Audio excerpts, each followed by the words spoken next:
World was made so that problems could not be escaped. There is no choice at all within the world, but this is not the lesson. There is a tendency to think the world can offer consolation and escape from problems which its purpose is to keep. Why should this be? Because it is a place where choice among illusions seems to be the only choice, and you are in control of outcomes of your choosing.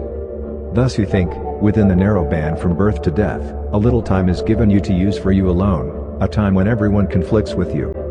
But you can choose which road will lead you out of conflict, and away from difficulties which concern you not. But they are your concern. How then, can you escape from them by leaving them behind? What must go with you, you will take with you, whatever road you choose to walk along. Real choice is no illusion. But the world has none to offer. All its roads but lead to disappointment, nothingness and death. There is no choice in its alternatives. Seek not escape from problems here. The world was made that problems could not be escaped. Be not deceived by all the different names its roads are given. They have but one end.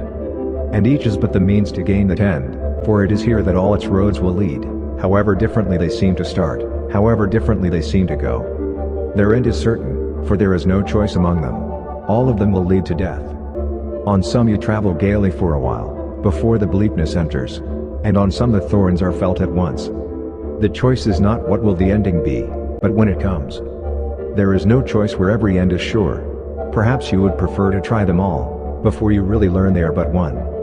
The roads this world can offer seem to be quite large in number, but the time must come when everyone begins to see how like they are to one another.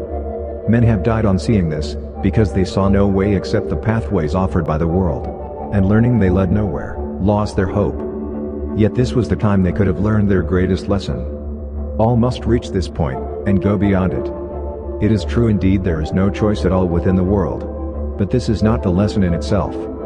The lesson has a purpose, and in this you come to understand what it is for. Its purpose is the answer to the search that all must undertake who still believe there is another answer to be found. Why would you seek to try another road, another person or another place, when you have learned the way the lesson starts, but do not yet perceive what it is for? Learn now, without despair. There is no hope of answers in the world. But do not judge the lesson which only begun with us.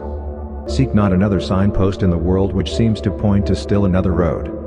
No longer look for hope where there is none. Make fast your learning now, and understand you but waste time unless you go beyond what you have learned to what is yet to learn. For from this lowest point will learning lead to heights of happiness, in which you see the purpose of the lesson shining clear, and perfectly within your learning grasp.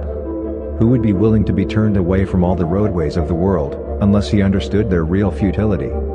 Is it not needful that he should begin with this, to seek another way instead? For while he sees a choice where there is none, what power and decision can he use? The great release of power must begin with learning where it really has a use. And what decision has power, if it be applied in situations without choice? The learning that the world can offer but one choice, no matter what its form may be, is the beginning of acceptance that there is a real alternative instead. To fight against this step is to defeat your purpose here. You did not come to learn to find a road the world does not contain. The search for different pathways in the world is but the search for different forms of truth. And this would keep the truth from being reached. Think not that happiness is ever found by following a road away from it. This makes no sense, and cannot be the way. To you who seem to find this teaching to be too difficult to learn, let me repeat that, to achieve a goal, you must proceed in its direction, not away from it.